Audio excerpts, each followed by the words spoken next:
Fala pessoal, beleza? Boa tarde, Luciano aqui. Vamos ao nosso recap de hoje, tá dia 29. Hoje sextou, né, pessoal? Mais cedo essa semana, né? Amanhã é feriado. Sexta-feira eu não vou operar, tá? Então, para quem for operar ali, às vezes, né, um pouco de cautela, porque às vezes a volatilidade fica um pouco menor, né? Tô com alguns familiares em casa, então não vou estar operando. Para quem for operar, né, como falei, às vezes, em feriados, às vezes há menos volatilidade. Então fica atento, né, a esse ponto, beleza? Então, o que a gente colocou para o dia de hoje aqui, né, pessoal? Gap de média, muitas vezes, né, é um setup demorado, tá? Ele não é um setup imediatista. Muitas vezes ele demora bastante tempo para desenvolver, né? Ele é meio que dentro daquela ideia, né, do setup da MTR. É um setup que muitas vezes você vai entrar e você vai ficar, né, por bastante tempo ali gerenciando ele, né? Teve dois amigos que entraram ali junto comigo ali na parte ainda, né, ali próximo do horário de almoço, né, e ficaram no trade. Parabéns, viu, pelo gerenciamento, né, e por permanecer ali no trade, né, enquanto ele não tinha característica, né, de que ele tinha, não havia razões suficientes para você encerrar, tá? Então a gente bate um papo aqui sobre o dia de hoje, né, algumas ideias para sexta, para quem ainda for operar. Tem o gap, né, pessoal, aberto aqui, a gente está nessa região do gap. Falta pouco aqui para fechar, né? Geralmente aqui dentro, né, o mercado inicia aquela movimentação de vácuo e fecha esses gaps rapidamente. Hoje não aconteceu, né? Chegou próximo ali do segundo alvo dos 60 e travou o mercado, né? A gente já tinha conversado no vídeo de ontem, né, que hoje a gente já esperava um dia menor, né? Vejam que essas coisas, né, são pontos pequenos, mas que nos ajudam, né, a não, né, tentar, não enfiar às vezes os pés pelas mãos, né, não pensar assim, não, hoje eu vou levar essa movimentação até um terceiro alvo, a ser um pouco mais flexível, às vezes aceitar menos, né, porque no dia anterior foi um dia realmente excelente, né, 2.300 pontos. Até um dos amigos, né, me perguntou se por que, que eu não tento conduzir o trade é, completo, né, até o alvo, né, com a mão inteira. Eu não faço isso, pessoal, porque eu prezo por assertividade, né? Eu, Luciano, me identifico muito com essa ideia de assertividade. E assertividade me leva a fazer mais trades. Então eu faço parcial, entre duas e três parciais. Tem pessoas que não fazem parcial, mas aí às vezes você vai ter que assumir alguns stops. Por exemplo, hoje, né, se eu não tivesse feito a parcial, eu teria que ter assumido o stop da subida, né, ao invés de sair do trade com algum lucro. Então, são pensamentos, né, de cada operador, né? Da maneira que você vai se adequar ao mercado.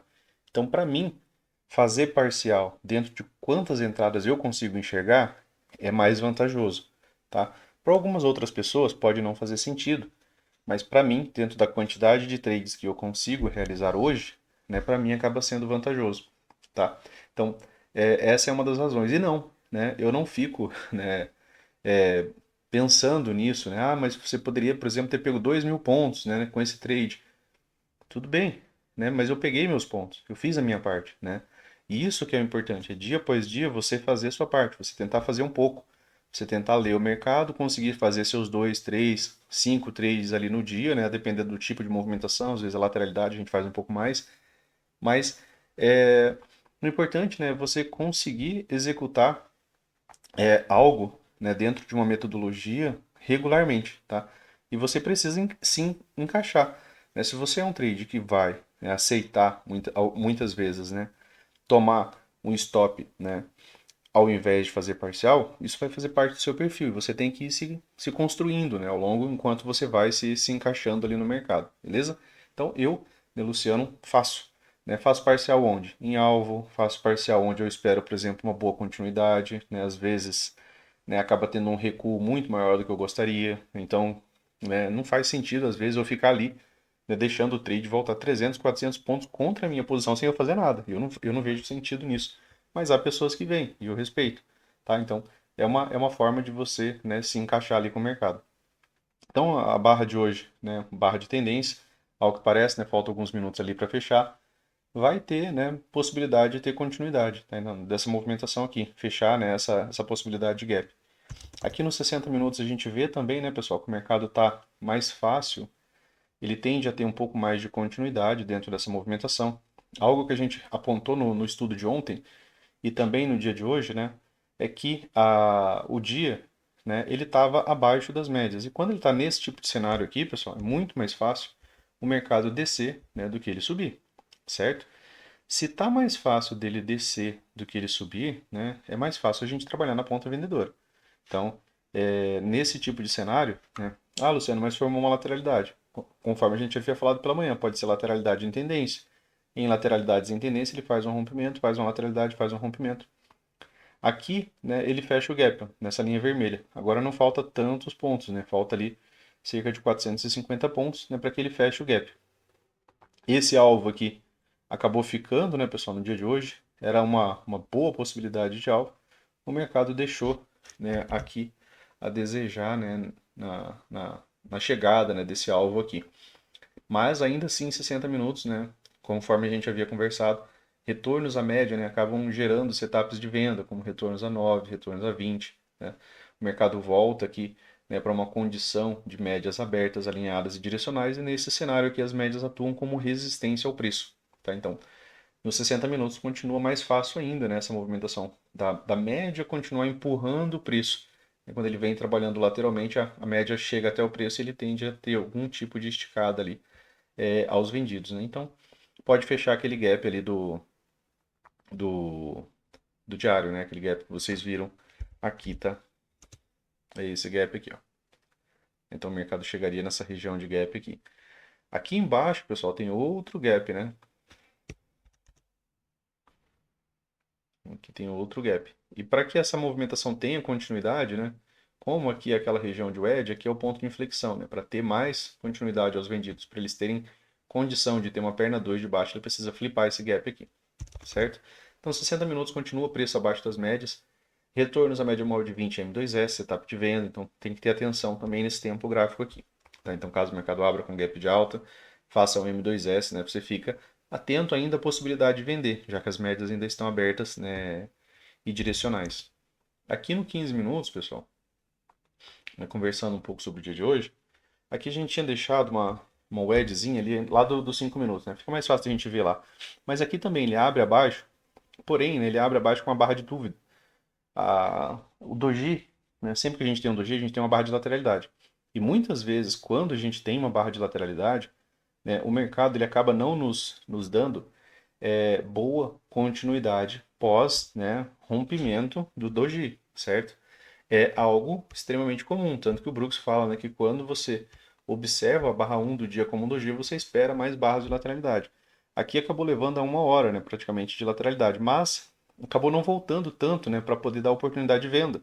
A ideia em si era vender pela falha de wedge. A questão é que a movimentação disso aqui, né, tanto do 5 quanto do 15, foi uma movimentação lateral. E acabou não subindo tanto, né? Quem sabe uma bandeira de baixo em forma de topo duplo, né? Algum tipo de movimentação familiar para venda, tá? Então, aqui seria, né, essa possibilidade, né, para o dia de hoje, né? Seria mais confortável a gente estar vendendo pelo 15, pelo 60, né? Era uma movimentação um pouco mais fácil, tá? Então, aqui nos 5 minutos ficou uma região de POC, né? Então, se ele testa essa região aqui, precisa de certa cautela.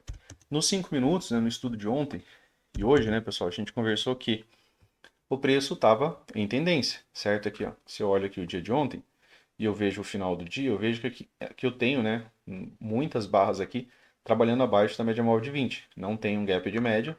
E aí o dia de hoje ele abre, né, aqui, né, com a condição, né, de uma, duas, três puxadas. Ele abre com gap de baixo, ele volta para a região, deixa a barra de dúvida. E aí leva aquela primeira hora de lateralidade. Aqui, né, ele acabou fazendo um rompimento, né, dessa movimentação. Acabei vendendo meio tarde, né, pessoal, aqui, né, pensando, né, naqueles alvos ali que a gente havia conversado ali dos 60 minutos. Aqui tinha deixado uma região, né, que era uma região de confluência de alvos, né, acabei apagando ali já.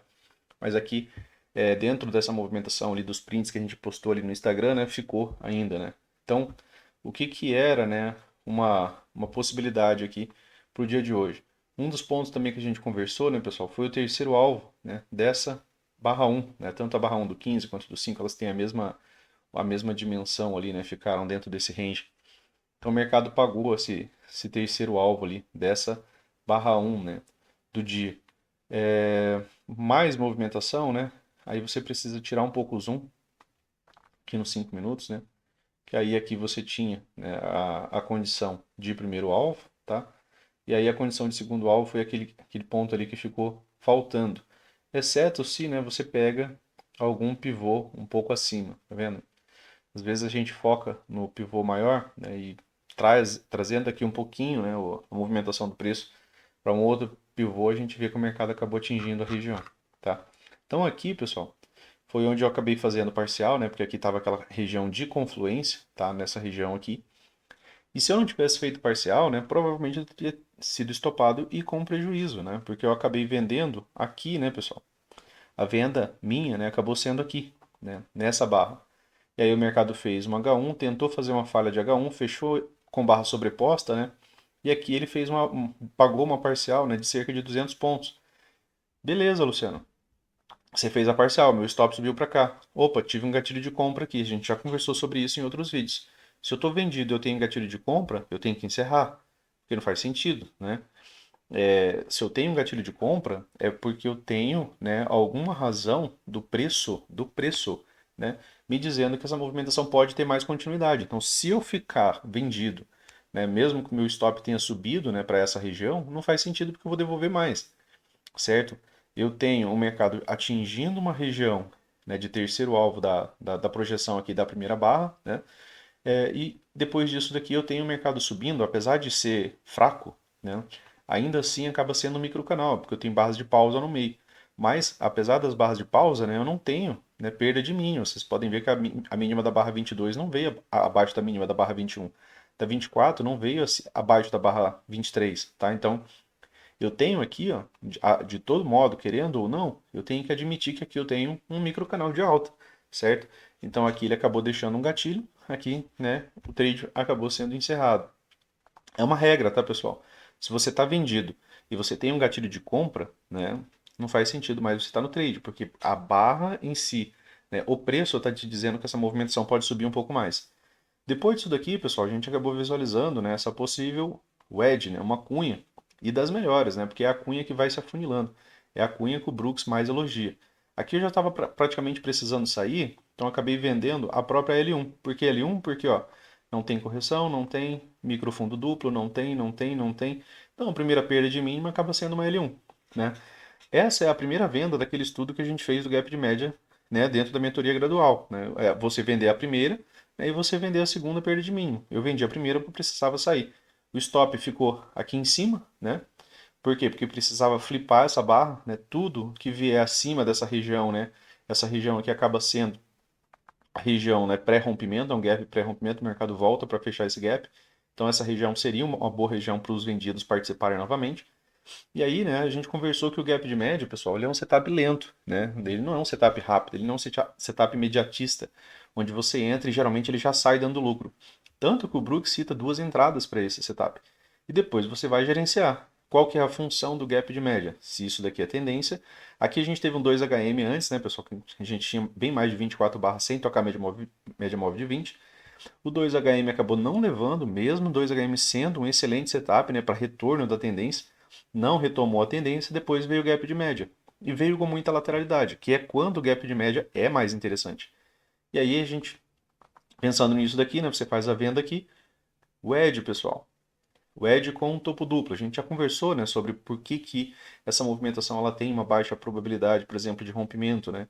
Você tem aqui uma tentativa dos comprados de retomar, você tem uma segunda tentativa dos comprados de romper, né, e ter continuidade. Depois você tem uma terceira tentativa dos comprados de romper e ter continuidade. Não deu certo, né? Por isso formou-se a wedge.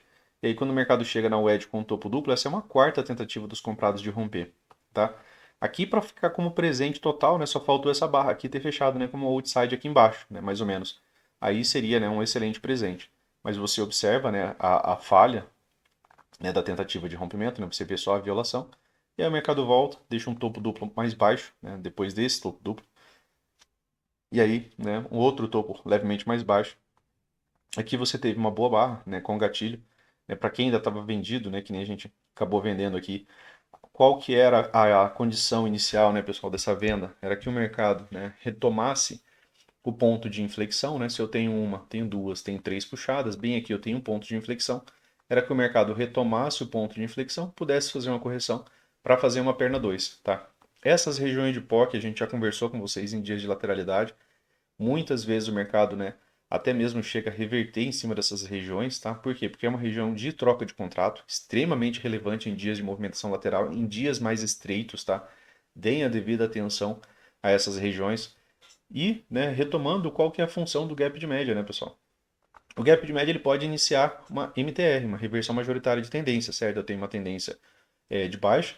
Quando eu tenho gap de média, né, o mercado inicia a possibilidade, né, de ter lateralidade ou mesmo reversão. A premissa do gap de média é um teste da mínima da tendência, que é o início da MTR. A MTR também é um setup extremamente lento. Então, pensando na ideia da MTR, eu poderia ter um fundo duplo mais alto, um fundo duplo idêntico, né? Ou um fundo duplo mais baixo. A gente teve um fundo duplo mais alto. E eu considerei a região de POC aqui.